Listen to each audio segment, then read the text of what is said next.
Alright, so YouTube, with it being 2024, I think the hardest part about having locks is understanding what products work best for you.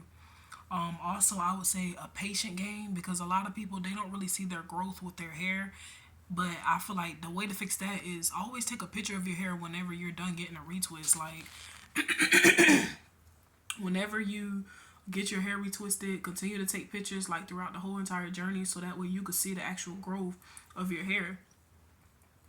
As far as like what I mean by products wise, is because when being on TikTok, you learn a lot of things off of TikTok. And I feel like everybody be so quick to kind of like, go straight for the products that they feel like works best for their hair. But you won't really know until you get the product and you're like, this ain't working. Like, I'm gonna give y'all an example. That rosemary water oil, when you see on TikTok, everybody says that's like the best oil when it comes to locks.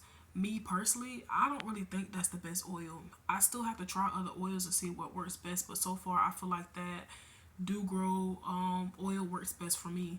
It's like a green color, and it's only like I think $3 or $4 in Walmart, but it works best for my scalp. Like, you know what I'm saying? I don't have itchy scalp or anything like that. Whenever I would put that rose water on my scalp, it's like it'll feel fine, but then within like I'll say 5 hours or so, I'm already itching my scalp. So I feel like anything with an anti-itch works best for me. Um, Another thing is like retwist gels and stuff like that. When you look on TikTok and stuff like that, everybody be so quick to like tell you that any product with the mango slime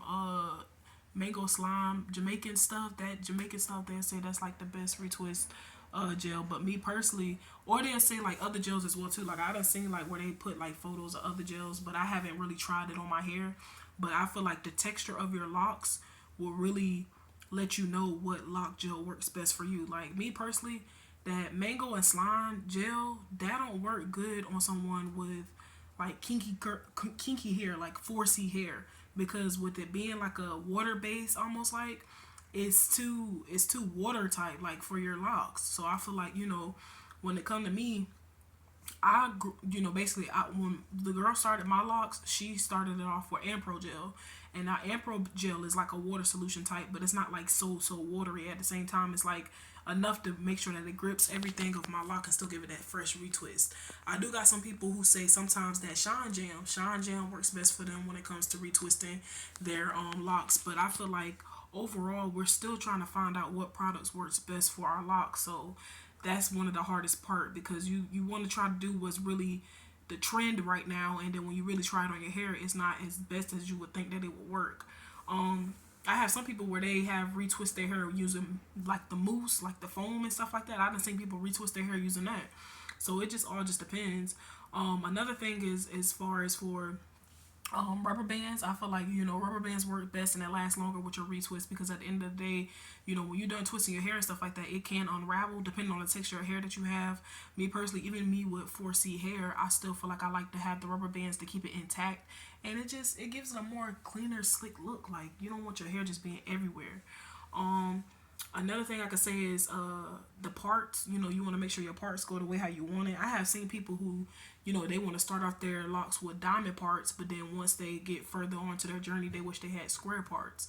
So your parts play a part because at the end of the day, that's funny. Your parts play a part, but they play a part because at the end of the day, certain styles that you may want, and also the size of your lock, it also plays a part as well too. Because if the smaller the part, the smaller the lock. The bigger the part, the bigger the lock. Me personally, I wanted thicker locks, so I knew that I wanted my parts to be a little bit more bigger.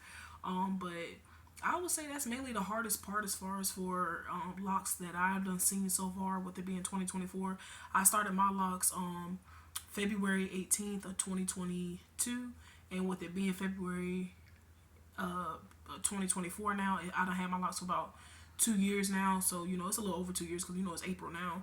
But at the same time, like I'm still learning my ways with it. But that's what I think is the hardest part.